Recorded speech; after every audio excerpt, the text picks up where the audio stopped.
E lá vamos para mais um Liga da Política. E aí, Ari, tá tudo bem? Tá tudo tranquilo? Tudo em paz, depois recuperado de uma virose que eu peguei. Precisei ficar afastado um tempo, mas agora voltando com todo o gás. Maravilha. Bom, Cissa, tá que tudo bom. certinho, Cissa? Tudo ótimo. Ari voltou, tá tudo certo. Hoje o papo vai ser leve, papo de jornalista, papo de comunicação. Com mas certeza. também um baita de um político. E a gente vai Exatamente. tentar entender um pouquinho nessa história, né, Guzmão Neto? Porque você, jornalista e agora um grande político, um grande articulador, uma pessoa fantástica, mas eu quero conhecer. O papo aqui é simples. Você precisa tomar cuidado só com algumas pessoas que quando tá inspirado... A gente não vai citar nomes. Quando tá inspirado, não quero dizer não, mas tem gente aqui que quando tá inspirado, ele tava doente, talvez ele pegue mais leve hoje, né? Esteja se recuperando ainda. Talvez ele esteja se recuperando. Mas a gente quer... Coitado A gente de começa mim. o papo aqui querendo saber do processo político. Mas você é jornalista também, que nem nós somos. E eu quero entender um pouquinho. Conte sua história lá do jornalismo e qual foi a hora que virou essa chavinha aí pra política. E vamos conhecer também um pouquinho dessa história do Guzmão político.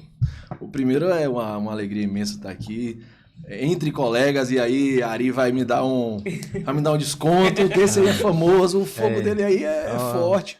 Paulo, você é uma grande figura, referência na comunicação, no jornalismo político, no marketing eleitoral e político, um colega, grande amigo. A Ari é essa figura que eu conheço também da jornada, da profissão. Cissa, essa grande figura aí que reúne aí diversas características e qualidades da política, da arte, do jornalismo, da comunicação. Então, para mim é motivo de lisonjeio estar aqui entre essas feras aí. Tá em casa. Maravilha. Coisa boa. Isso é bom. Eu Conheça um pouquinho dessa história. Liga da Política. Primeiro acompanho aí desde os primórdios da Liga da Política. Você começou esse projeto bem bacana lá atrás com o nosso amigo querido Evilásio Júnior, meu amigo, meu irmão, colega de redação, com quem convivi bons tempos da minha trajetória da comunicação. O podcast é só áudio. Ele fazia lá de São Paulo. Lá de São eu daqui. Paulo. Tinha vídeo, não? Não, vídeo, só era áudio. só áudio. Somente áudio. Era Ele bom. lá de São Paulo, eu daqui de Salvador. Os caras traziam furo pra caramba, Evilásio trazia opiniões, figura do cenário nacional, sempre venho acompanhando aí, é bem bacana, e ver hoje essa evolução, acompanhando, né, as tecnologias, e hoje o Liga da Política vem se consolidando aí. Para mim é uma honra estar aqui batendo esse papo com vocês. Mas assim, política e jornalismo na minha vida, não existe uma coisa separada da outra, né? Elas se complementam e uma coisa depende da outra, foi surgindo ao longo do processo. A minha militância política, ela começa desde a infância, desde a juventude. Eu sou do interior da Bahia, de uma cidade bem pequenininha lá no sul do estado, município de Una, fica ali entre Canavieiras e Ilhéus, uma cidade de 20 mil habitantes. E eu comecei a trajetória política lá, ainda criança. Quando eu tinha 4 anos de idade, foi a minha primeira memória afetiva que eu tenho da minha trajetória. Eu me lembro que com 4 anos eu comemorava a eleição de meu pai para vereador lá do município de Una. E foi uma eleição assim muito surpresa para muita gente. Meu pai, um menino simples, pobre, da zona rural do município de Una, de uma comunidade muito pequena, saiu candidato a vereador por conta de uma movimentação ali de jovens que tinham dificuldade de usar o transporte público para poder acessar a escola.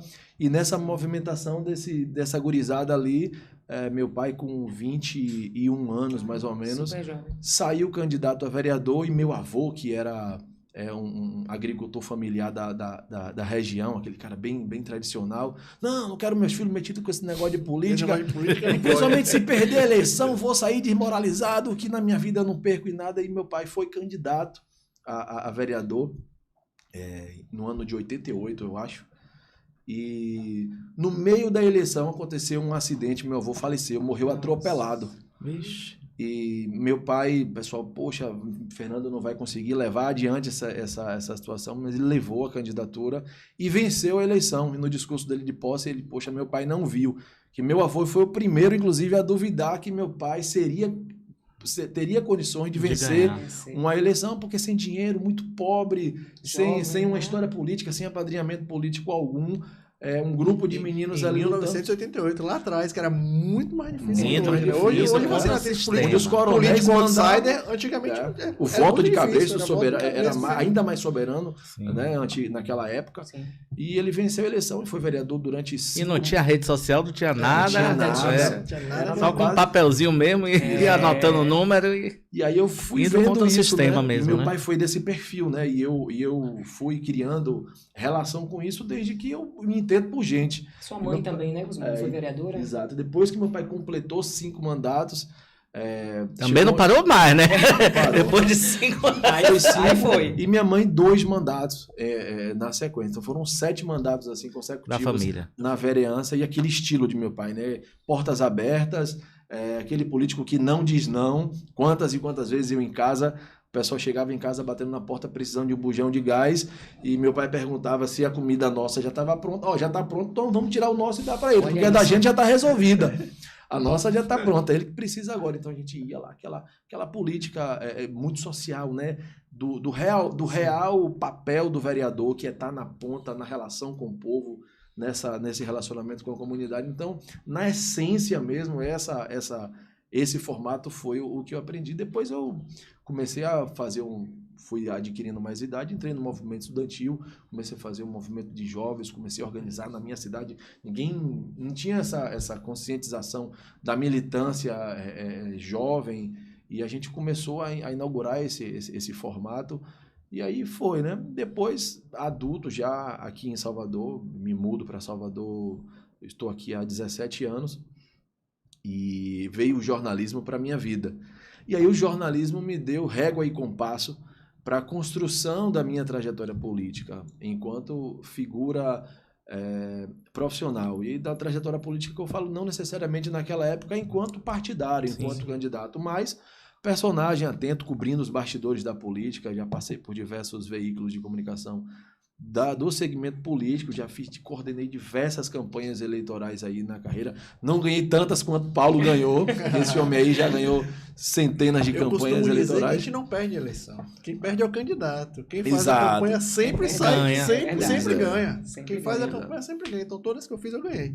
É isso Verdade. mesmo, é isso A mesmo. lógica é essa. Exatamente. Então, essa relação, o jornalismo, ele nos dá, né, essa visão crítica dos acontecimentos, e eu consegui sempre ter a visão de um jornalista focado na política, mas que conviveu ao longo da vida com a política, na pele, né, no contato tete a tete com as pessoas. E isso a convivência política me ajudou muito na evolução da minha carreira enquanto profissional da comunicação e do jornalismo político. Então, essa relação. E o aprendizado, né, a visão, enquanto comunicador profissional da política, também me deu uma outra visão para amadurecer o meu lado político militante. Então, duas coisas que são necessárias. Eu sou apaixonado pelo jornalismo. Não consigo me enxergar fazendo outra coisa na minha vida a não ser comunicação. Então é isso.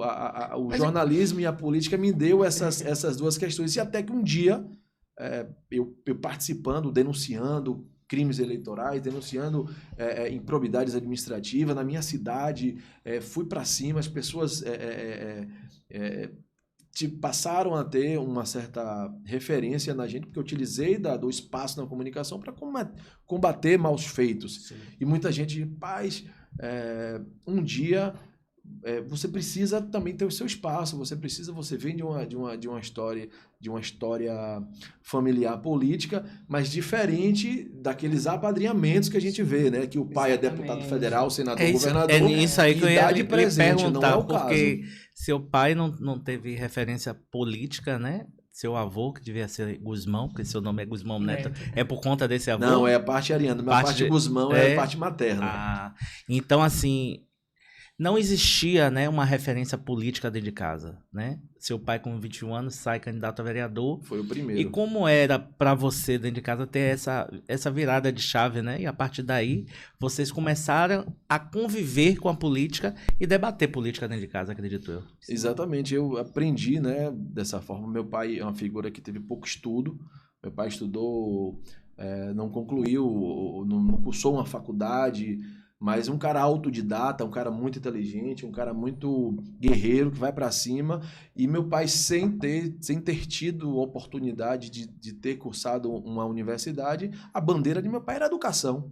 Porque a primeira, onde começou essa trajetória foi justamente pelas dificuldades de jovens que tinham de acessar a escola, porque moravam numa zona rural e não tinha transporte.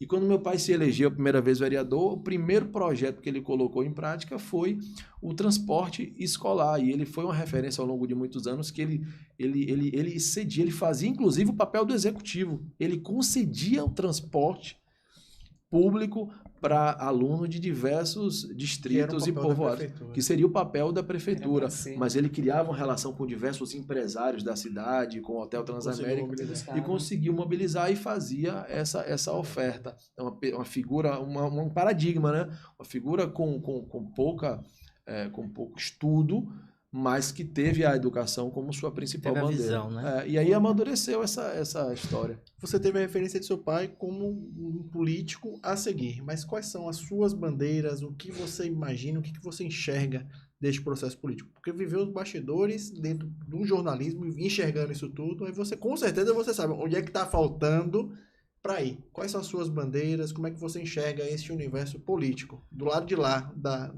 do ringue? Do outro lado. Já dentro do ringue, né? Então, como eu falei, o jornalismo, ele me deu essa visão para sair de uma militância, de partir apenas de uma militância profissional para partir para eu preciso dar também agora a minha contribuição. Já coordenamos diversas campanhas e tomamos a decisão de enfrentar uma candidatura. Eu estava no município de Una há 2 anos, o nosso grupo político venceu a eleição, eu fui convidado para ser secretário municipal de governo daquela cidade, e depois eu voltei para Salvador, e o nosso grupo político aqui em Salvador falou, não, nós precisamos ter um representante, nós precisamos ter uma candidatura. Então eu acho que Gusmão está preparado para poder enfrentar esse desafio e inaugurar a foto na urna, que é uma tarefa difícil, é um desafio que não é para qualquer um, que a gente precisa de fato ter sangue no olho para poder correr na rua, colocar a foto no santinho para pedir voto, sobretudo no momento que a sociedade está com a política desgastada, né, por conta de diversos problemas aí, muitas atrocidades. Então, você vê uma figura do jornalismo se enfrentar, ir para o lado da política, precisa ter muita habilidade com relação a isso. E nós fomos, e o pessoal, rapaz, você acabou de voltar do interior, você vai ser candidato a vereador na capital da Bahia, não é muita presunção sua, você não vai ter aí 300 votos e tal. E eu peguei... Não foi isso que a urna disse. Não foi. Aí nós juntamos um grupo de amigos, sem grana, sem dinheiro, apenas na militância, defendendo as bandeiras que eu acredito, nós temos uma trajetória em defesa das pessoas com epilepsia e autismo. Minha principal bandeira de luta é justamente isso.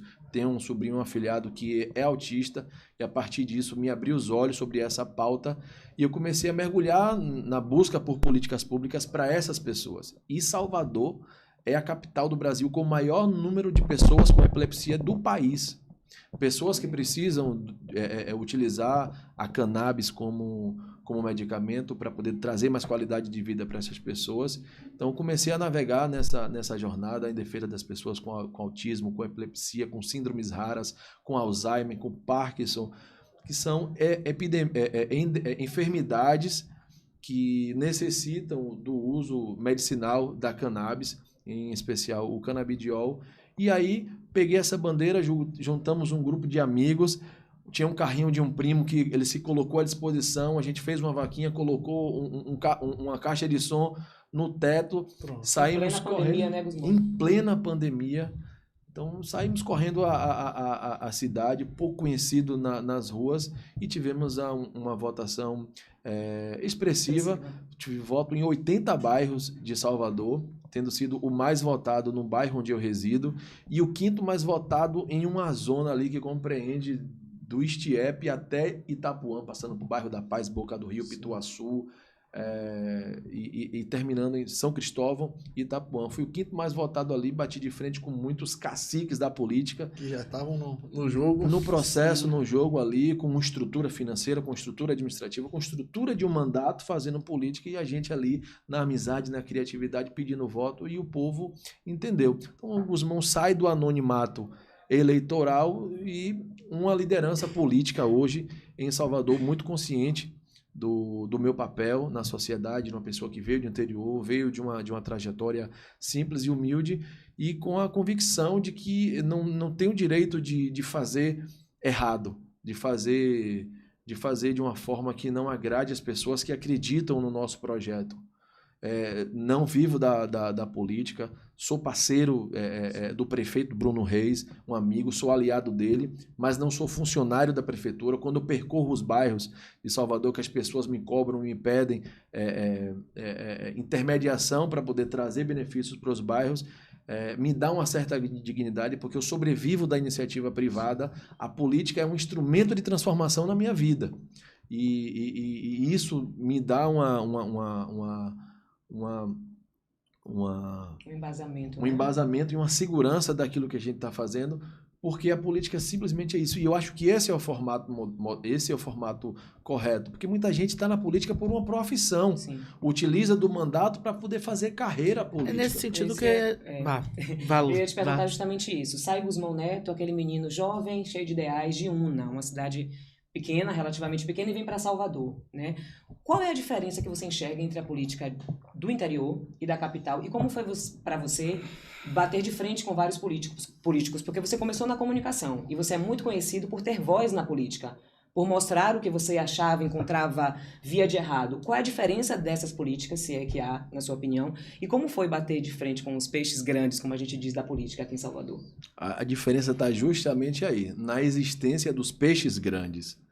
A existência dos peixes grandes. No interior, você tem uma relação política muito de afetividade, de amizade, de militância. Que você briga só no momento da campanha, depois todo mundo é amigo, né? A briga, a cidade vira um bavio ali, mas você tem um ambiente de relação. Quando você parte para uma eleição numa cidade grande, numa capital, aí o negócio começa a azedar, o azeite começa a ferver realmente, porque você começa a mexer com um jogo de interesse. A gente sabe que existe na Câmara de Vereadores de Salvador, nas Assembleias Legislativas, na Câmara dos Deputados, a gente vê um grupo de pessoas que estão ali representando apenas interesses econômicos naquelas Sim. bancadas. Você vê poucas aquelas pessoas que de fato estão ali por um propósito, estão ali por uma bandeira. Sim. São pessoas que estão simplesmente investem uma estrutura no processo eleitoral para poder praticamente adquirir um mandato e não conquistar. Então, o mandato ele faz uma diferença quando ele é conquistado com as pessoas de verdade. Quando ele não é adquirido pelo poder econômico para representar alguns interesses que normalmente são interesses de poucos. Então, quando eu escolhi sair da zona de conforto para poder partir, para ir para a ponta, dar a cara a tapa, enfrentar o desafio frente, né? E ir para a ponta, pedir ao eleitor para poder fazer parte de um processo de transformação, você está de fato saindo da sua zona de conforto para poder enfrentar outros problemas. Então, aquele cara que joga a pedra para poder receber a pedra, né? Para poder ser a vitrine da vez. Sim. Então, é um desafio, foi um tabu gigantesco, mas a gente tem crescido bastante aí com a nossa trajetória. Tem um projeto que eu tenho certeza que nós vamos conseguir colocar em prática, que é instalar em Salvador o primeiro centro de referência da pessoa com epilepsia, para a gente dar um atendimento digno para pessoas que precisam utilizar a cannabis como medicação. O prefeito Bruno Reis sancionou um projeto, sancionou uma lei exatamente que inclui. O município permite dar o remédio, né? Exatamente. É uma lei que autoriza o município a incluir o canabidiol entre a lista de medicamentos fornecidos pelo SUS na cidade. Sim. Foi um avanço, diversas organizações pleitearam, pediram isso. Como é que está isso hoje? Está sancionado, está faltando regulamentação, né? Regulamentação. Falta uma regulamentação e colocar em prática e, de fato, incluir. Porque o que acontece? Pessoas que precisam do uso medicinal, sobretudo do canabidiol, é um medicamento caríssimo, uma ampula de 30 ml às vezes chega a custar R$ 2.700, a comercialização do E Brasil. não vem do Brasil, né? Vem de fora. Vem de fora. Já, hoje em dia é permitida a comercialização, mas a fabricação do medicamento é proibida aqui no Brasil. Então, por mais que seja permitido que você consiga comprar na farmacêutica, é um produto importado, normalmente vindo do Canadá, dos Estados Unidos ou do Chile. Então, passa a ser inacessível para a vida de diversas pessoas. Uma mãe que tem uma criança com epilepsia que sofre 50, 80, 100 convulsões por dia é uma família que vive em situação de vulnerabilidade inteira. Uma criança em casa vulnerabiliza não apenas ela, mas toda a família, porque a mãe não pode trabalhar, porque precisa viver exclusivamente daquilo ali. Exatamente. A criança tem aquele benefício ali da Previdência que é muito Escasso. pequeno. Então, a mãe ela precisa viver 100%. Normalmente, o pai abandona a família. Muitas vezes o pai abandona, aguenta, e a mãe é a figura resistente que segura a peteca ali. Como é que uma mãe dessa consegue sustentar uma criança dessa com um medicamento desse preço? Como é que ela Eu vi uma consegue? reportagem outro dia, acho que foi no SBT, sobre mães que se juntaram, formaram uma associação, elas entraram com uma liminar para elas fazerem a produção desse medicamento. Exatamente. Nós temos uma instituição aqui em Salvador. Né? Sim. Temos um instituto... Não, lá em São Paulo. instituição. Ah, Isso. tá. Você tem uma outra instituição. Nós em fundamos Salvador. fundamos uma instituição e também temos outra instituição que está bem avançada nesse sentido, que qual é o objetivo? É associar mães e amigos de pessoas que precisam fazer o uso medicinal da cannabis, e a gente faz todo um trabalho voluntário de atendimento com o neurologista para Porque poder precisa receitar. muito disso, né? Tem um paradigma, tem um preconceito, não é um paradigma não, Exato. tem um preconceito muito grande com cannabis. E Isso. aí as pessoas ficam aqui, se não tiver esse trabalho, porque todo um trabalho, não é simplesmente, tá aqui a medicação, você tem que ter todo um trabalho. Aí você tem essa associação, você faz parte de uma associação que cuida disso, que juntar essas pessoas que estão sentindo as mesmas dores, mas o caminho é esse, e vocês Exatamente. vão fazer esse meio de campo até a Secretaria de Saúde Municipal para poder ajudá-los?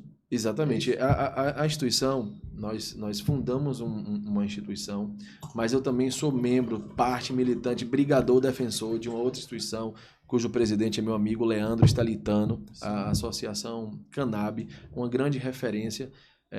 Nós temos diversos médicos que são voluntários, neurologistas, que fazem um atendimento, que fazem acompanhamento para receitar esse medicamento e a gente tentar, de alguma forma, dar instruções, orientações para que essa família tenha acesso ao medicamento legal. Porque, diante do desespero de muitas famílias, muita gente acaba indo para a clandestinidade. Então, não vamos censurar. Se for no site, na internet, hoje você acha. A gente não vai censurar uma mãe que de fato faz isso. Porque no desespero ela precisa fazer Só que isso. você explicasse para quem não sabe. entende. O canabidiol, ele deriva do cannabis, é isso que é a folha, né? Isso, a da cannabis maconha. ela tem diversos compostos, mais de Sim. 80 compostos. THC, CBD, canabinol, tem vários. O canabidiol, o THC e o cannabinol são os elementos mais utilizados do ponto de vista medicinal, né? Como fármaco. Para fazer o medicamento. Exatamente. O canabidiol usado de forma combinada com o THC ou até mesmo puro, apenas o canabidiol, Sim. ele é um elemento totalmente natural e que tem comprovações científicas sobre o desempenho, a evolução cognitiva de pessoas com diversas enfermidades. E aí eu vou falar até de diabetes, Alzheimer. câncer, Alzheimer, Parkinson. Isso é uma coisa que já está superada. Os médicos, de fato, entendem. Mas a gente ainda vive numa sociedade cruel. Qual é a alegação ainda da Anvisa para não estar liberando isso? O que é que eles alegam até hoje? A Anvisa não proíbe. A Anvisa hoje ela regulamenta. Tanto é que esses medicamentos eles são comercializados aqui no Brasil. Sim. O ponto de entrave que a gente precisa é garantir com que o produto seja fabricado aqui. Né? Deixar de ser importado, porque ele autoriza a comercialização, mas ele continua sendo um produto importado como sempre foi. Sim. Então você apenas não tem tanta dificuldade burocrática para adquirir. Não é fácil, mas você tá mais fácil do que há 2 anos. Eu acho, assim, porque há uns 3 anos atrás, a gente, na minha família, a gente precisava desses medicamentos. E era uma dificuldade, porque nem todo médico queria dar essa receita. Não é tem todo esse local que preconceito, vendia, né? Na Existe verdade, não é mesmo. nem preconceito, era conceito mesmo formado, porque preconceito é quando você desconhece, né? Sim. Existem pessoas que já conhecem e mesmo assim mantém um conceito, não é nem Exato. preconceito, é um conceito formado sobre essa situação. E a questão da cannabis, eu particularmente, eu acho, né? Eu já fui, no Uruguai é liberado, na Colômbia, em vários lugares é liberado o uso da maconha. Sim. E eu acho que no Brasil deveria ser liberado o uso da maconha para uso medicinal, ou quem quisesse fazer o uso Qualquer particular, tipo. porque cada um que tinha que responder por si, né? Como Exatamente. é em Amsterdã, né? Que é liberado outras drogas. Mas eu falo da maconha, da cannabis especificamente. Porque, por exemplo, teve agora uma apreensão da maior apreensão de fazenda de maconha, acho que foi no sul da Bahia, foram 83 mil pés de maconha destruídos, queimados. Então, assim, quando você fala numa coisa dessa, numa dificuldade, para se fazer uma medicação, né, que tem que vir de fora dos Estados Unidos para poder vir, e a gente tem grandes apreensões de maconha, né, pés que são queimados, que poderiam servir para utilizar fim, né? essas associações, se utilizarem dessas apreensões, né, então, assim, existe de verdade um trabalho a ser feito. Acho que existe que tem que a sociedade civil tem que também tomar partido sobre isso, porque existem muitas famílias que dependem disso, como aí o João acabou de falar, né, que mães compram na clandestinidade ou até plantam para poder ver o que é que pode porque fazer. No desespero ela não vai deixar o filho dela sem um medicamento. Jamais. E ela tá certa, ela tem que buscar, ela vê o filho. Você sabe, gente, eu costumo usar alguns exemplos de alguns ilustres amiguinhos que a gente tem nessa jornada de crianças extraordinárias que precisam utilizar esse medicamento e que tem 100 convulsões por dia. Você sabe o que é uma criança passar 100 vezes por uma crise epiléptica? São 100 vezes que ela tem uma quase morte por dia. Então a mãe assiste uma situação, né, daquela, de uma criança dessa. Da criança, da mãe assistindo aquela situação. A mãe, ela não quer saber. A sociedade é cruel, mas a mãe, ela vai em busca do que ela tem acesso. O legal é caro, então ela vai buscar o clandestino. Então o que a gente precisa buscar? A gente precisa buscar uma regulamentação para que a gente possa fabricar esse medicamento aqui no Brasil. Porque é um medicamento tão fácil, tão simples de fazer, de forma artesanal, Paulo. Um medicamento que uma mãe teria que desembolsar R$ 2.700 para comprar uma ampola de 30 a 40 ml, esse medicamento vai custar R$100. Até se menos, ele fosse viu? Produzido aqui. Então Até você menos. vai mudar. Nós tinha uma criança, um amiguinho nosso do bairro do Uruguai, que ele tinha uma média de 120 convulsões todos os dias. Um menino tinha uma síndrome rara, ele teve microcefalia. E ele tinha de 100 a 120 convulsões todos os dias. Ele tinha 11 anos e nós nos juntamos e conseguimos importar uma ampola do CBD para ele. E com um mês, essa criança diminuiu de 120 para 20 convulsões por dia. Com um mês. Mas o que aconteceu? O remédio acaba. Como é que comprar outro? Então você vê aquela criança, porque quando você fica dando esses anticonvulsivos, esses tarja preta, a criança para de ter convulsão, mas você deixa a criança totalmente debilitada, o desenvolvimento cognitivo dela fica totalmente comprometida, porque ela não desenvolve. O canabidiol vai dar para ela mais autonomia motora, mais fortalecimento cognitivo, e a criança passará a praticar esporte, a frequentar ensino de escola regular, ela passará a ter convívio social e você começa a devolver qualidade de vida para essa criança e automática e consequentemente para toda a família e todo aquele ciclo de pessoas que está todo ali em situação de vulnerabilidade social. Então, a nossa luta é para poder garantir o direito dessas pessoas a um medicamento que já é clinicamente comprovado que faz bem. A gente tem que sair desse universo de preconceitos que a sociedade hoje, sobretudo a sociedade extremista, vive, que não quer entender esse sofrimento dessas pessoas e ficam dizendo, não, porque isso aí é interesse das farmacêuticas, não tem nada a ver. Isso é fruto de uma sociedade ultrapassada, que a gente enfrenta aqui no Brasil, mas vou te dizer, muita coisa mudou. Nós hoje, um cenário aí de 1 ano a 2 anos, nós já fizemos muitas coisas em Salvador, nós temos muitas pessoas boas participando desse debate aqui na Bahia, e a gente enxerga aí um universo de mudanças aí, uma luz no fim do túnel. A Prefeitura de Salvador, olha, gente, o governador do estado de São Paulo, o governador Tarcísio do estado de São Paulo, foi o primeiro executivo do país a fazer esse gesto. O mesmo processo que aconteceu aqui em nível municipal, aconteceu antes lá no estado de São Paulo, ou seja, um governador de um partido de extrema... está em processo de regulamentação, um governador de extrema direita, cujo o nicho de militância dele jamais entenderia aquilo ali. Não, que nada, Guzmão, você está falando ser maconheiro, defendendo o uso de maconha, defendendo não sei o que, não sei o que. Esse é o maior problema. Cara, esse é o maior problema. Gente, é surreal, é uma situação muito difícil, mas você enxerga figuras desse perfil dando um passo à frente. O governador de São Paulo, de extrema direita, deu esse primeiro passo.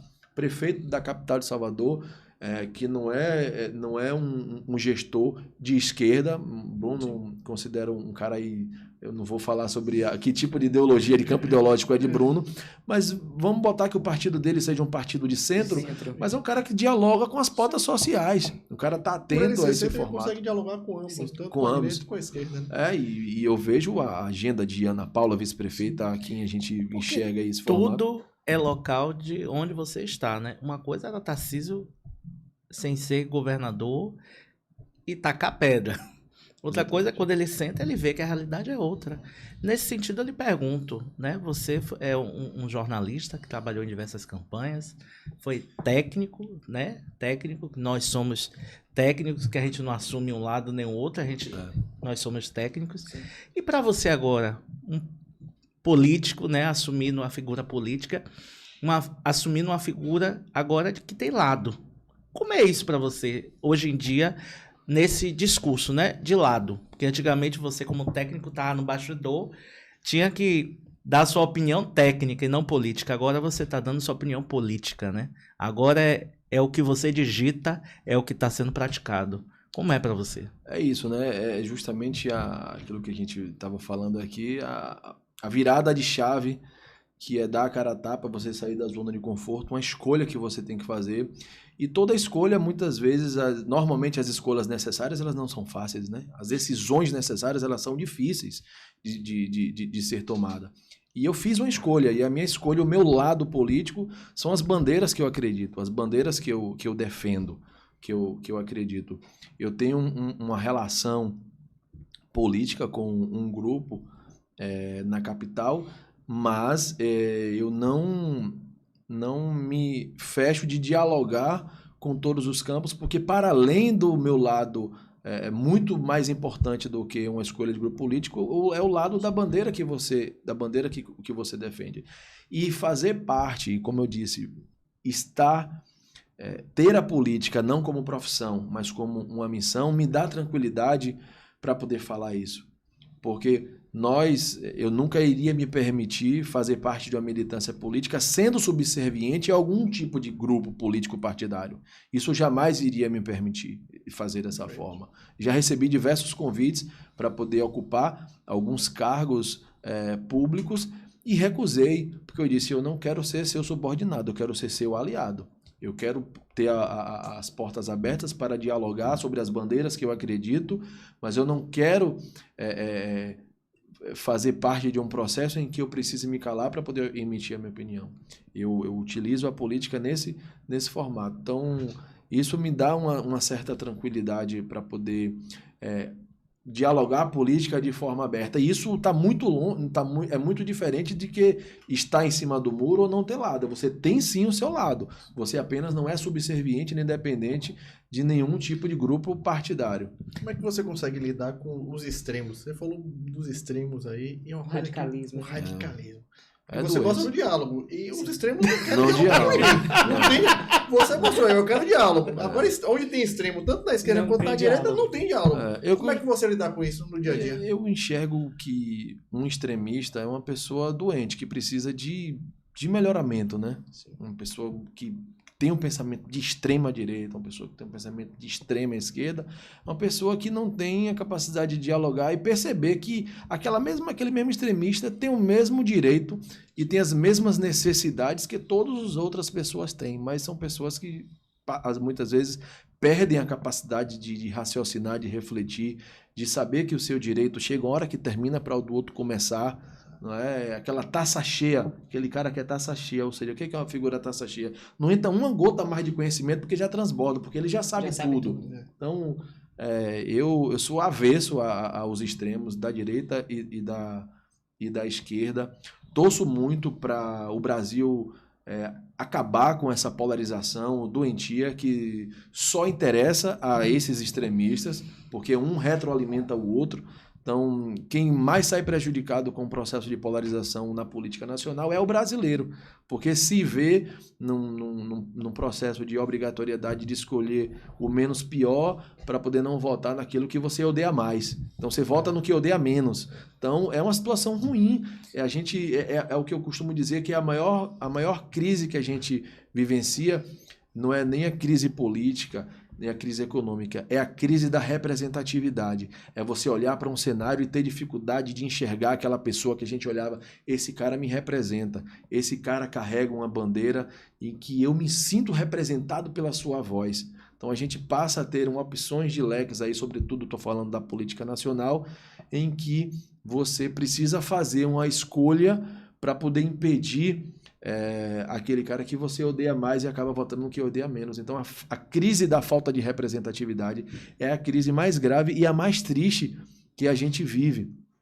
Então eu torço muito para que a gente consiga dar um passo à frente nesse cenário que o Brasil vive, e a gente só vai conseguir dar um passo nesse cenário que o Brasil vive quando pessoas de bem, pessoas que saírem da sua zona de conforto, passarem a militar mais a política, passarem a enxergar a política mais como um instrumento de transformação social, aquele comerciante que tem um sonho de ver a sua rua melhorar, de ter mais geração de emprego, ele precisa militar. E militar na política não necessariamente é ser candidato, é você passar a ser voz ativa para aquilo que você... para defender aquelas pautas que você defende, seja para defender o seu bairro, seja para defender uma bandeira que você luta, que você defende, de uma categoria de trabalho que você representa. Então, as pessoas boas precisam gostar mais de política. Eu não gosto de política, política é coisa de ladrão, política é coisa de corrupto. Né? Então, meu irmão, se você não entrar na política, você vai ser governado pelo aquele que gosta. E normalmente os que gostam, boa parte... Não entendem. Exatamente.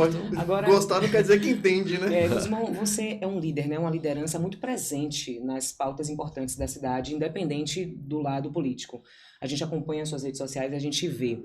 Eu queria trazer você um pouco para a política das últimas eleições, que foi uma das mais difíceis, né, da história. Queria que você falasse um pouco, você caminha com o Bruno Reis, queria que você falasse, na sua visão, a derrota de ACM Neto como governador da Bahia e que você fizesse uma avaliação desses primeiros 7 meses aí do governo Jerônimo Rodrigues.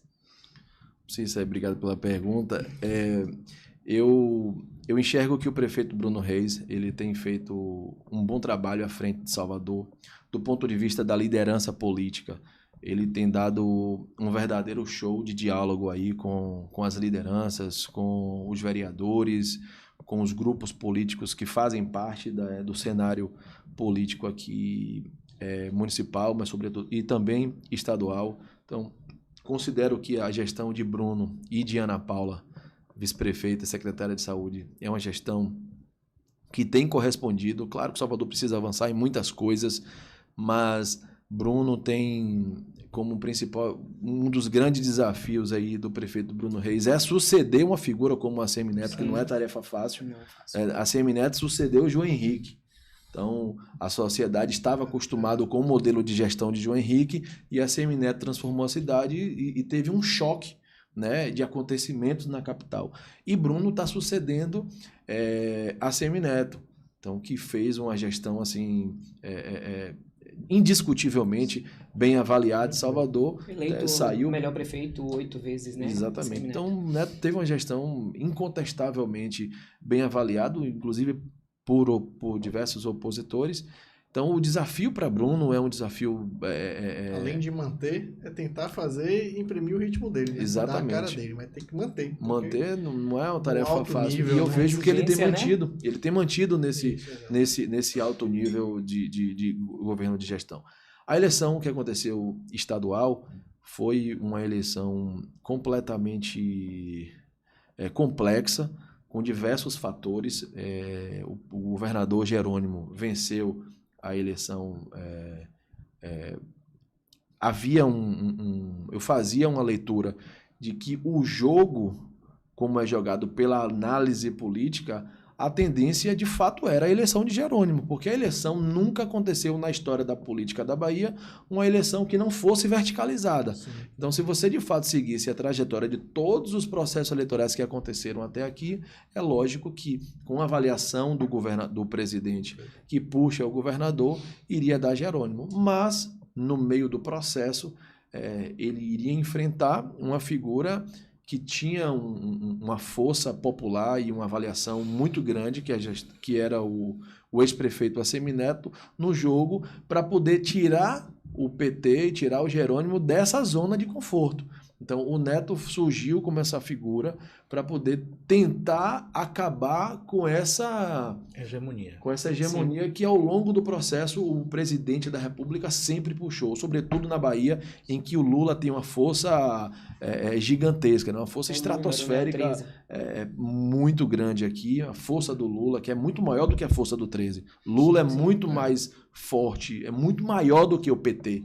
Luiz Inácio Lula. Então, isso aconteceu. Então, tem muita gente que acha que a pessoa tem uma formação, não foi por mérito dela, foi porque Lula deu, né? Exato. As pessoas na Bahia enxergam desse jeito. E não diz que foi o PT que deu, diz que Lula deu. Lula que deu, foi Lula que deu, foi Lula que entregou isso. Não é mérito da pessoa. Onde é que nessa avaliação aí já é o técnico, né? Onde foi que a Assemineto errou?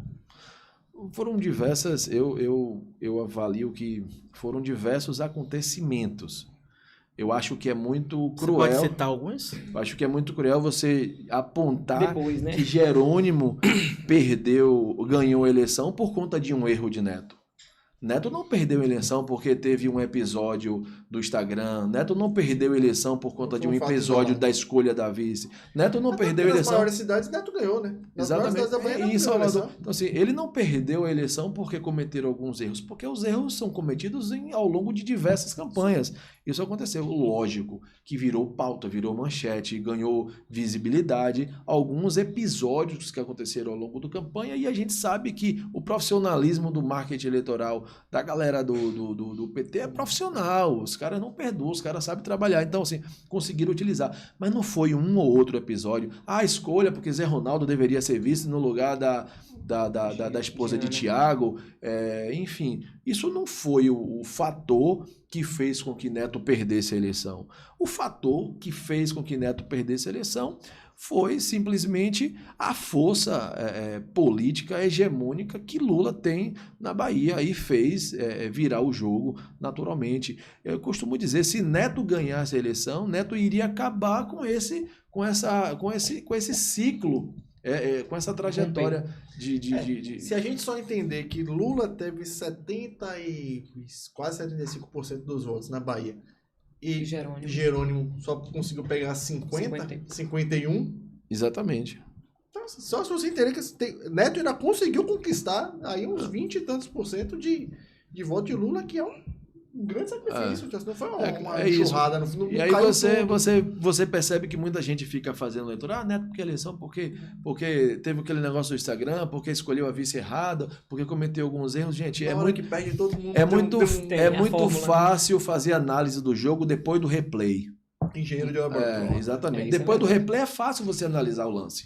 É muito fácil. O replay está acontecendo, você assiste 10 vezes e você vai fazer análises políticas como essa. Mas é assim, nenhuma eleição ela é decidida por conta de um episódio, de um fato. É um conjunto. Mas você entende que o pós-eleição ele é importante para avaliar os erros, Exato. Teoricamente, os erros que foram cometidos durante uma campanha, para que não se repita na outra, né? Um dos pontos que foi muito debatido na campanha de Neto foi a questão do tanto faz, né? Que Neto dizia, para mim o presidente tanto faz, ou tanto Lula ou quanto o Bolsonaro, mas existia uma figura que estava sendo candidata a presidente pelo partido dele, que era Soraya Tronic, né? E ele nunca botou Soraya em um palanque aqui na Bahia, né? Nunca se entendeu muito, ficou muito nebuloso essa parte da campanha de Neto. Você acha que isso também... o próprio Ciro, aí você tinha... né? Porque tinha a Ana Paula como vice-presidente. Então ficou muito nebuloso essa parte. Você acha também que isso não afetou um pouco, não? Esse não posicionamento de Neto nesse período da campanha? Porque eu acredito que político tem que ter lado. Se você não tem lado, para que você tá? Né? Você viveu um período do tempo como jornalista, com marketing técnico. Agora virou político, tem lado. Você tá do lado de Bruno Reis, você tá do lado de ACM Neto, você assumiu uma postura. Então, você acha que isso também não atrapalhou muito, não? Não atrapalhou pela questão assim, muitas pessoas, né, vinham até a mim e diziam assim, poxa, eu quero votar com o Neto, mas Neto tá com o Bolsonaro, ele tá com tanto faz, né, é o tanto faz, tipo, para ele tanto faz, mas para o eleitor de Lula, pela força de Lula na Bahia, não era o tanto faz. O Neto assumia que estava com Lula, não assumia, né? Mas ele podia dizer que estava com Lula? Não sei, aí você que vai me dizer. Ele... Talvez se ele dissesse, o Lula falava, não tá comigo. Então aí, assim, ele não tinha... Existia um fator nacional em que o partido tinha uma candidata, mas também tinha liberado que nos estados os grupos tivessem liberdade para poder fazer a sua condução. Ele não podia afirmar que estava com Lula, porque ele não fazia parte do arco de aliança de Lula. Então ele não podia afirmar isso apenas para jogar para a plateia, que aí ele não seria honesto da parte dele. Mas também ele não podia afirmar que estava com o Bolsonaro, porque ele também não estava com o Bolsonaro. Ele não fazia parte de um grupo político de Bolsonaro, até porque Bolsonaro teve um candidato a governador na Bahia, que foi o João Roma. Então, assim, ele não estava com Lula e também não estava com Bolsonaro. E talvez não enxergou compatibilidade política com a figura que estava liderando o partido dele do ponto de vista nacional, que foi a Soraya. Também fazia parte do arco de alianças o PDT, que apoiou o Neto aqui. O PDT teve uma candidatura a presidente com o Ciro, cuja vice-candidata a vice-presidente da República foi Ana Paula, figura aqui desse mesmo grupo de alianças. Então, Neto não tinha o que fazer. Ele teve que focar na eleição estadual e pagou um preço caro por isso. Então, consequência do processo. Ele teve que peitar isso. Ele também não tinha... A pessoa precisa ter um lado? Precisa, mas você não precisa criar um lado apenas para dizer que você tem um lado. No processo, ele não tinha como subir no palanque de nenhum outro candidato a presidente aqui, o Lula ou o Bolsonaro, porque ele não fazia parte de nenhum dos dois. O Lula tinha um candidato que era Jerônimo e Bolsonaro tinha um candidato que era Roma. Então, ele estava num processo ali neutro e que, de fato, isso pesou. Então... De fato, ele pagou o preço de estar no processo eleitoral nacional, que ao longo da vida toda, que eu entendo, sempre foi assim. A mesma, quando o Jacques Wagner ganhou de Paulo Souto, naquela vez, aquela eleição lendária, foi o efeito Lula do mesmo jeito, então, e assim sucessivamente. Assim, Paulo Souto não perdeu a eleição porque os prefeitos estavam putos, chateados com ele naquela época. Que eles... Não, Paulo Souto perdeu a eleição porque Lula virou presidente, uma margem gigante e puxou Wagner. Wagner tinha acabado de perder a eleição para prefeito de Camaçari. Exato. Wagner foi candidato a prefeito de Camaçari e perdeu a eleição. Depois virou governador do estado. 2 anos depois. 2 anos depois. Entendeu? Qual é a sua avaliação, Guzmão, desses primeiros 7 meses do governo Jerônimo Rodrigues? Você consegue já ter um parâmetro? Ou ainda é cedo? Jerônimo é um cara muito simpático, boa gente, um cara querido, um cara que tem uma atenção aí. Eu torço, inclusive, para que a gestão de Jerônimo dê certo. É um cara que, do ponto de vista do relacionamento, do trato aí, ele tem... Acho que ele merece fazer um bom governo e assim a gente torce por isso. Agora, eu acho que ele precisa ter a sua identidade política. Ele está num momento que é favorável, em que o governo federal ele se elegeu, tem o governo do estado, o governo federal, o principal ministro do time de Lula foi o criador dele, o padrinho político dele, foi quem bancou junto com o Wagner o nome de Jerônimo. tem 2 senadores fortes no cenário nacional, que é o Wagner, que é líder do governo no Senado. Você tem o Otto Alencar, que é uma das figuras mais importantes do PSD, que é um dos partidos mais importantes do Brasil hoje. Então, ele tem uma retaguarda de peso e tem tudo para poder fazer uma boa gestão. Agora a gente precisa observar para poder encontrar um caminho em que tenha a própria identidade.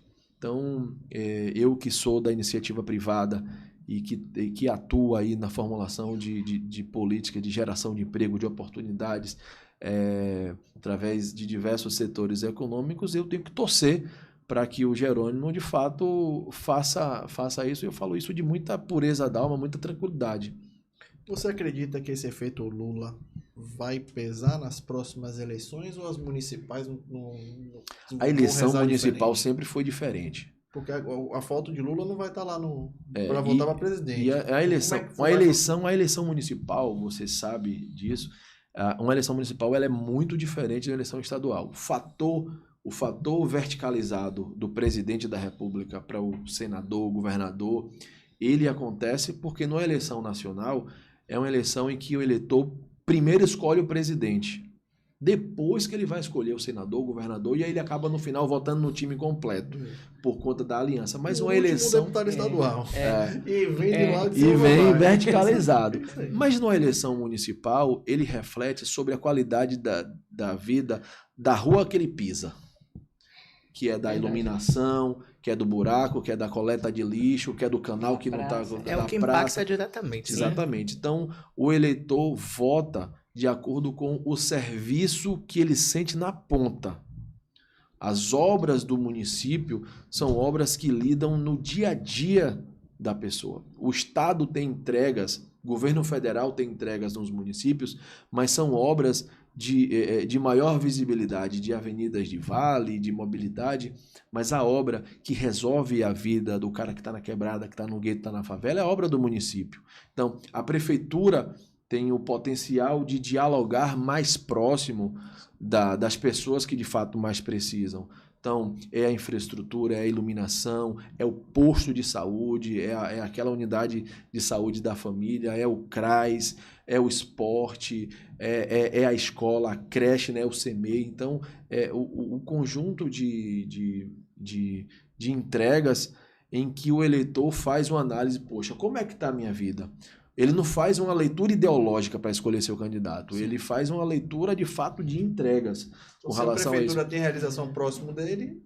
E você acha que ele percebe isso. Como especialista? Só para completar, por exemplo, um exemplo claro, quando o Neto ganhou a eleição. Por exemplo, o Neto ganhou, o governador era Wagner, sim, a presidente era Dilma. Isso. E ele enfrentou, não foi uma figura desconhecida do PT, ele enfrentou o Nelson Pellegrino, entendeu? Foi para o segundo turno, venceu a primeira eleição. No segundo turno aconteceu a mesma coisa, entre o grupo colocou, você tinha ali o governador. Então, assim, foi um exemplo claro disso. Na época de João Henrique também foi a mesma coisa. O presidente era Lula, o governador era Wagner, o candidato foi Walter Pinheiro. E João Henrique, por mais que tenha acumulado uma série de reprovações na sua gestão, ele conseguiu virar o jogo. Então, ou seja, uma eleição estadual, não existe essa fórmula igual, como a estadual. Então, eu acho que o buraco é mais embaixo aí. É isso que eu ia te perguntar. Você, como um especialista das mídias sociais também, você acha que as redes sociais, elas ajudam nesse momento? Você é muito ativo nas redes sociais, mostra os trabalhos, as agendas. Como é que você vê o papel da influência das redes sociais na política hoje em dia? É necessário. Quem não se enquadrar nessa agenda tá para trás. Está fora do Exatamente. jogo. Porque hoje em dia as redes sociais elas não são apenas um instrumento para você sair bonitinho no retrato. É um instrumento de você dialogar com o seu público, de você se comunicar com ele, de você fazer uma prestação de contas, de você ser transparente e de você mostrar de fato qual é a sua jornada. Então, quem não tiver atento a essa agenda tem aí, muito político que ainda não está atento, não. Ainda continua fazendo... Agora, Guzmão, você é acostumado a pilotar aí as campanhas. Como é que é você, o veículo, Como é que você se permite isso? Você é o piloto e o veículo da mesma campanha? Como é que funciona? Eu costumo dizer, né? Todas as campanhas que eu coordenei, eu ganhei. A única que eu perdi na minha vida foi quando eu fui candidato. Mas você se coordenou? Como é que Não, eu tive, como eu te falei, né? Eu tive uma equipe de voluntários. Sim. Eu não montei, eu não tive uma porque no meio da campanha, você candidato, você não tem como parar e pensar. Porque você falou da campanha de Neto. Nos 45 dias ali, você é a figura, você tem que estar na ponta. Então é isso. Eu acho que justamente esse foi um dos grandes aprendizados que eu tive. Foi ter uma campanha e eu observar erros, observar falhas de campanha, de organização, de marketing, de administração, de equipe, de logística. Mas você não pode entrar ali, fazer o papel do coordenador de campanha, porque você é a figura do candidato. Você acaba se cobrando mais, né? Você acaba se cobrando mais. Você fala, eu não posso errar aqui, porque eu sei qual é o caminho. Exato, exatamente. Duro. Mas assim, eu tive uma equipe muito de voluntariado, a gente arrumar time e ir pra rua na base do sola de sapato e gastar saliva. Que vale, né? A campanha mais difícil, você que já trabalhou, a campanha mais difícil que tem de vereador. A mais difícil. Por que você escolheu logo a mais difícil? Exato. Bruno falou comigo. Gusmão, graças a Deus... Não era mais fácil ganhar lá em Una, não? Eu ia disputar com minha mãe. Ele tava lá. Dividiu volta dentro de casa, acho que ganhou os dois e pronto. Bruno uma vez falou comigo, graças a Deus eu não precisei passar por esse vestibular de ser vereador. Ele se elegeu logo deputado. Depois virou prefeito. A eleição mais difícil de todas é a eleição de vereador. De todas. E de vereador de uma capital é algo ainda... Tem outros elementos dificultadores em cima disso aí. O tamanho de uma campanha de vereador em Salvador é o mesmo de um deputado distrital. Distrital, em Brasília. Eu fiz distrital. É o mesmo tamanho, a fórmula é a mesma. São 2 milhões de habitantes. Exato. E você divide pelas mesmas brincadeiras. É loucura. É difícil. Mas por que você escolheu assim logo? Eu vou nesse aqui, que esse aqui é o mais difícil mesmo. Por que você se desafiou assim? Rapaz, eu sou apaixonado. Salvador foi a cidade que me deu maturidade política e profissional. Então eu sou apaixonado por Salvador.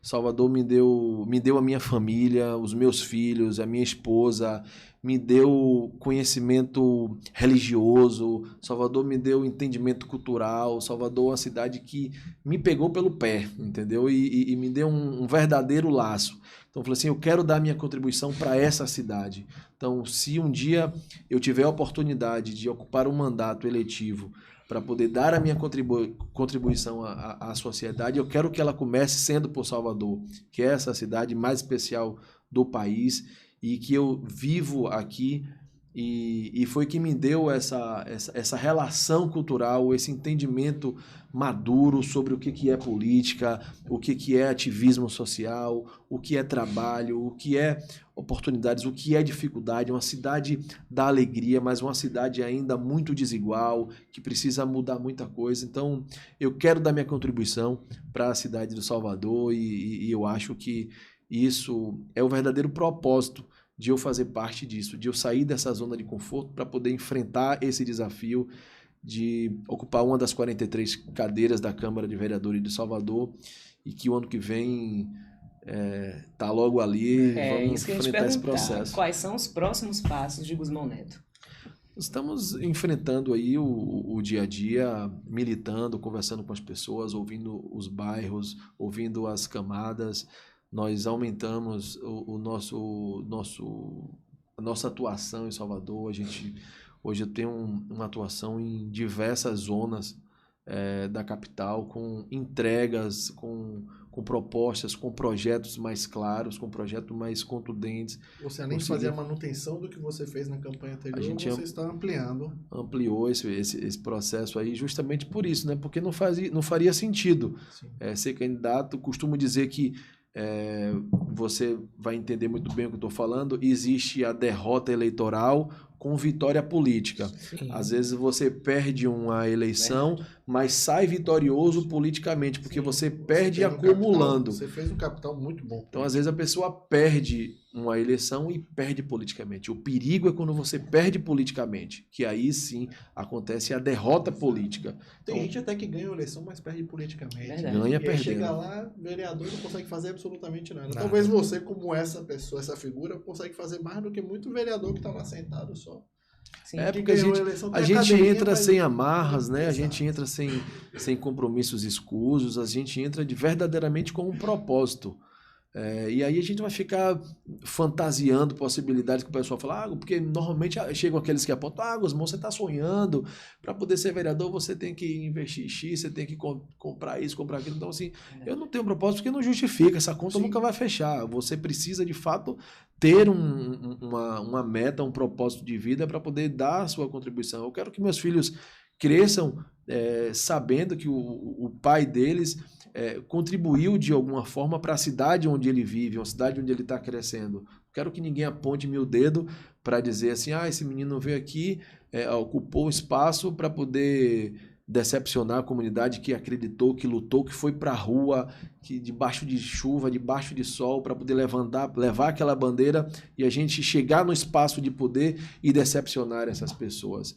Eu costumo dizer que o maior capital político que eu adquiri nessa minha trajetória política é o direito de entrar e sair em todos os lugares de cabeça erguida. Eu posso não conseguir realizar o desejo e a demanda de muitas pessoas, mas de mentiroso ninguém me chama. Eu quero ter o direito e a liberdade de entrar em cada bairro, em cada rua, em cada viela dessa cidade e ninguém ter o direito de chegar e me apontar o dedo. Olha lá, vem mais uma vez contar mentira, vem mais uma vez pedir voto e desaparecer. Então, essa ousadia eu não dou para ninguém. Eu quero construir a minha trajetória, mas de forma séria. Vai ser difícil? Vai ser difícil, porque nada que a gente conquista com suor é fácil. Mas eu quero e eu tenho muito orgulho desse legado. E quem anda comigo, quem faz parte da minha equipe de campanha, sabe que o princípio básico do nosso grupo político é não prometer aquilo que não pode cumprir. Porque hoje a sociedade está cada vez mais cansada de políticos que prometem, não cumprem. Então, eu prefiro não ter o seu voto. Eu posso até não ter o seu voto, mas a sua amizade eu não perco. A sua admiração eu não perco. Porque um dia muito maior do que o direito de ter o voto daquela pessoa, você ter o reconhecimento dela. Então, o voto é consequência de uma relação, é consequência de um serviço bem feito, é consequência de uma coisa muito mais digna, né, de tudo isso. Dentro do município, dentro dessa área que você atua, né, das pessoas que têm epilepsia, pessoas que têm problemas sérios, psicológicos, cognitivos, o meio de porta de entrada para ter acesso a esses medicamentos são os CAPs, né, Centro de Assistência Psicossocial. E os CAPs de Salvador estão tendo problemas seríssimos, ou por falta de medicamento, ou por falta de profissionais. Inclusive, tenho ouvido algumas denúncias de que, principalmente no CAPs lá de São Cristóvão, né, não estão liberando os medicamentos por conta de falta de profissional. Não tem profissional para poder fazer essa liberação de medicamento. Aí minha pergunta você que está militando nessa área, como é que está sua fiscalização, né? Até para ajudar o prefeito Bruno Reis e a secretária Ana Paula nessa situação. Ana Paula não, secretária Promoção Social. Aí é Júnior Magalhães, para estar ajudando nessas coisas, porque, como você falou, né? A pessoa está lá, dá a crise da coisa, e por falta de medicamento não tem esse auxílio, né? O CAPS, ele é da saúde, né? Sim. CAPS. Os CRAS... os CRAs, eles são do social e CAPS. O CAPS é da saúde. É o CAPS. Exato. Quando eu enxerguei algumas mudanças acontecendo, eu enxerguei o prefeito dando uma sinalização de que queria azeitar mais a sua equipe, colocar figuras estratégicas em posições estratégicas para poder reverter alguns índices, né? Reverter alguns dados.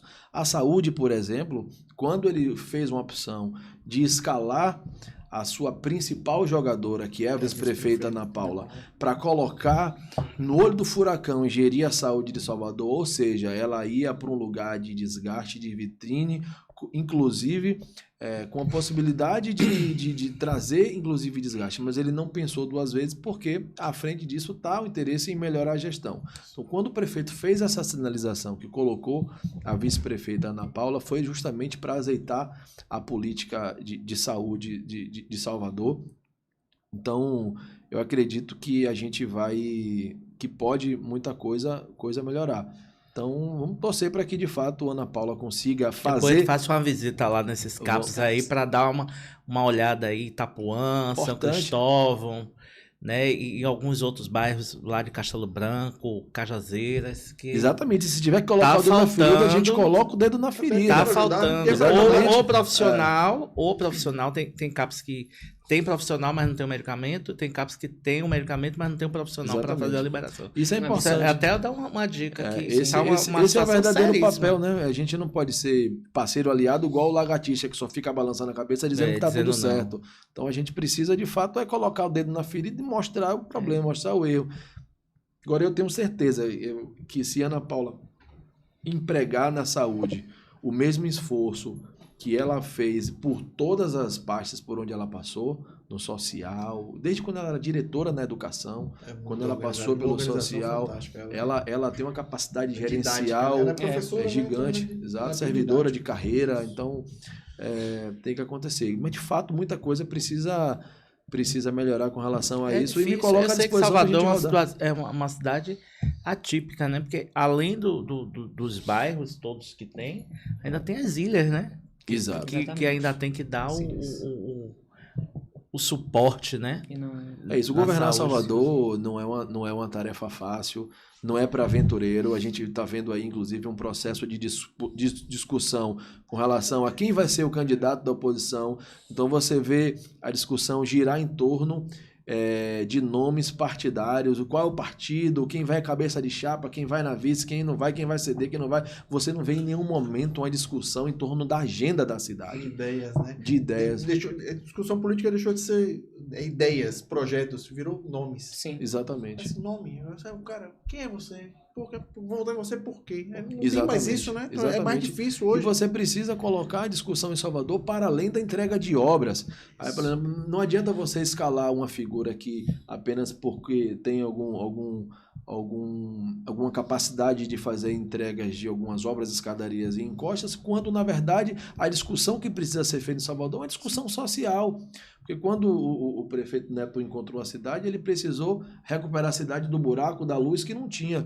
Depois precisa fazer, e aí inclusive a cobrança que Bruno tem que dar um passo a mais para poder seguir avançando na infraestrutura, mas precisa adentrar nesses problemas sociais da educação, da saúde, da geração de emprego, porque senão a gente vai ficar girando em torno de eleger aqueles que faz mais obra. Não, a eleição não é para secretário de infraestrutura, é para prefeito. É para prefeito, exatamente. O secretário vai ser escolhido pelo gestor, que a sociedade, que a população, o eleitorado elegeu. Então eu vejo que a gente precisa avançar, mas isso é muito parte do eleitor, de cobrar das pessoas. Aqui, minimamente, quando você tem um Instagram, que você faz uma publicação Salvador é mais lá... politizado. Salvador não tem esse negócio de enrolar por nome, não. O pessoal vota mais por convicção. Esse voto ideológico, o voto de convencer, né? O voto pensado de fato. O Salvador não tem muito esse negócio de deixar a onda levar, não. Historicamente. Ou você acha que não, tem muita bolha assim?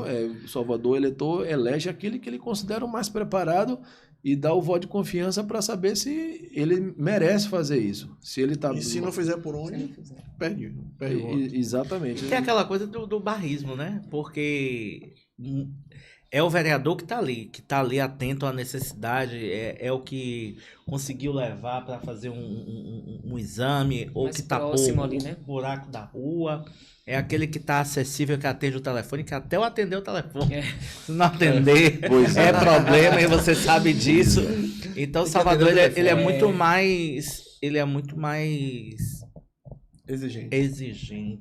Exigente nessa questão do voto, né? Tem que ser. Você vê que um colega nosso fez o que fez, Aí, Juquinha fez o que fez. Aí ontem ele tava na cobertura, aí o povo lá, ladrão. A galera não brinca em serviço, não. E com política é a mesma coisa. E porque ele também saiu dessa área, foi pra área política também, agora voltou pra área do jornalismo. Estamos chegando naquela parte do programa que é a pior parte. Que é o final. Oh, que pena. Mas eu acho que é importante. Passamos de uma hora, você tem né? mais algum... Passou? Já tem um tempo. Vou fazer só uma pergunta. Eu quero saber do Guzmão Neto, político, jornalista, esposo, pai de Miguel, pai de Malu. Qual é Salvador que você vislumbra? Qual é Salvador que você enxerga para o futuro?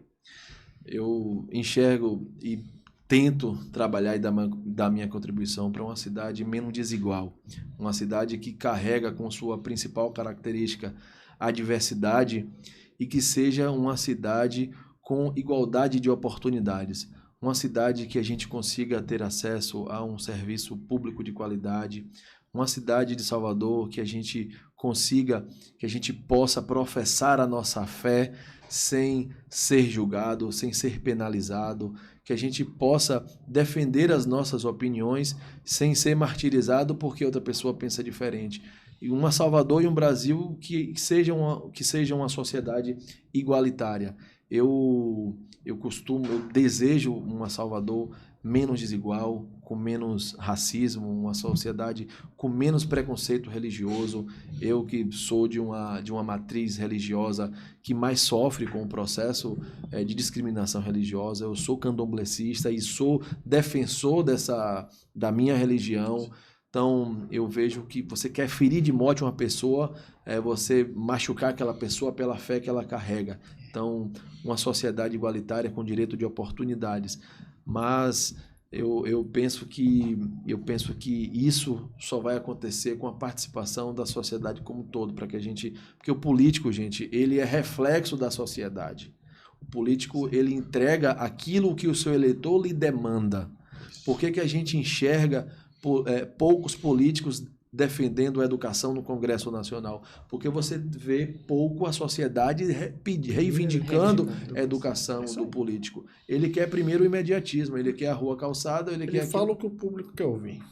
Então, assim, a responsabilidade é do político, mas quando a sociedade entender o poder que ela tem, porque um político não aguenta ver, eu quero ver meia dúzia de pessoas, não estou falando 1000 pessoas não, 6 pessoas na porta de um prédio, no corredor da Vitória, falando o nome de um deputado federal, por que ele não colocou um projeto em defesa da educação para salvar aquele colégio que estava lá. Então, isso, o político, ele tem medo.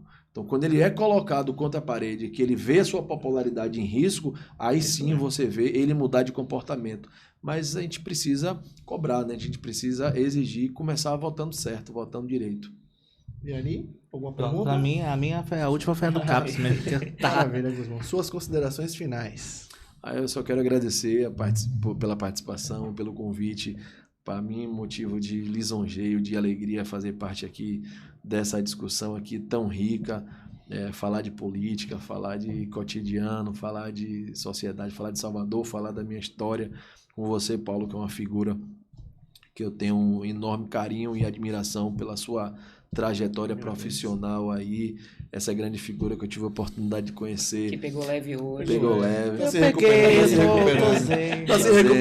se recuperando. Essa figura aí, obrigado aí pelo seu carinho, Cissa também, Mande Levi, essa figura da comunicação aí carimbada no processo da Bahia de Salvador. Dizer que estou à disposição. Eu acho que é importante a gente bater esse papo de forma leve com as pessoas com relação ao que a gente pensa. Eu acho que é importante esse formato que vocês implementam aqui, e vamos marcar para a gente bater. Se hoje alguém quiser chegar e fazer um contato com você, como é que faz? Suas redes sociais. Como é que te acha? Instagram, Guzmão Neto, @Guzmão Neto no Instagram, no Facebook, no LinkedIn, no Twitter. Tudo é @Guzmão Neto, para a gente dialogar com essas pessoas aí sobre essa cidade. É isso aí. E ficamos por aqui. Vamos lá, gente. Até a próxima. Tchau, tchau.